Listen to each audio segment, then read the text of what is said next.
qarax ayaa ka dhacay magaalada caasimadda ee Beirut ee waddanka Lubnaan. Lubnaan ayaa gashay xaalad murugo ah kadib markii qarax weyn uu ka dhacay caasimadda Beirut uuna dilay ugu yaraan 28 qof halka uu dhaawacayna 4 qof.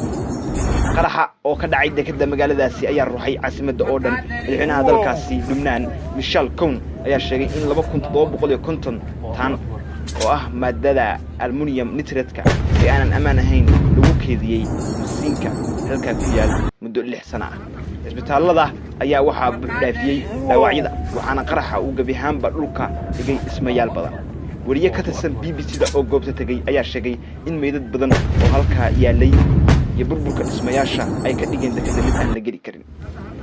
qaraxa ayaa ku soo beegmaya xilli xasaasi u ah dalkaasi Lubnaan iyadoo dhaqaale xumida ka taagan ay si kala fogeysay bulshada. sidoo kale jimcaha ayaa la filayaa in maxkamadda ay go'aan ka gaarto dilkii ra'iisul wasaarihii hore ee waddankaasi Rafiiq Hariri loo geystay 2005. maxaa dhaliyay qaraxa? مسؤولينta Lubnaan ayaa sheegay in baaritaano hordhaca ay sameeyeen ayna ku tilmaameen in qaraxa uu ahaa mid shil ah oo aan ahayn mid si ula kaca loola kacay.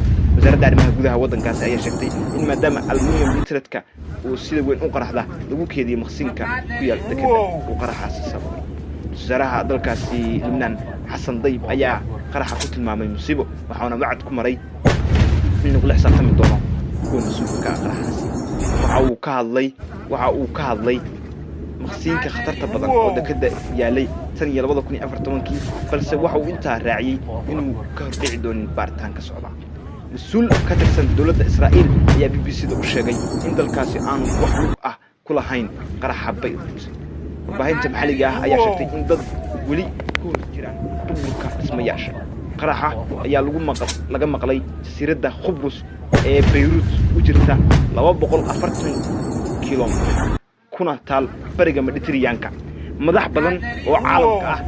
badan oo caalamka ah ayaa ka taxsiiyay musiibada halka ka dhacday. wasaaraha dalkaasi UK Boris Johnson ayaa bartiisa Twitter ku qoray sawirada iyo muuqaalada caawa ka imaanayay Beirut iyo kuwa argagax ayaa lagu tilmaamay. waxaanu u duceynaynaa ayuu yiraahday dhammaan dadka ku waxyeeloobay dhacdadaas argagax. waxa uu intaas raaciyay in dowladdiisa iyo hooba la taagan tahay shacabka Lubnaan.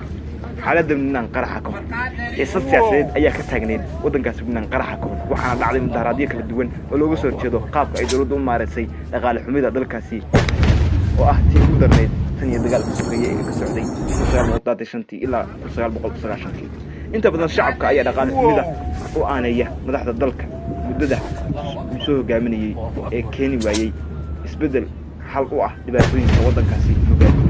shacabka dalkaasi ayaa la tacaalaya koronto la'aan, biyo yari iyo daryeelka caafimaad oo liita. qaraxa ayaa ka dhacay meel u dhow halkii lagu beegsaday ra'iisul wasaarihii hore ee Rafiiq Hariri.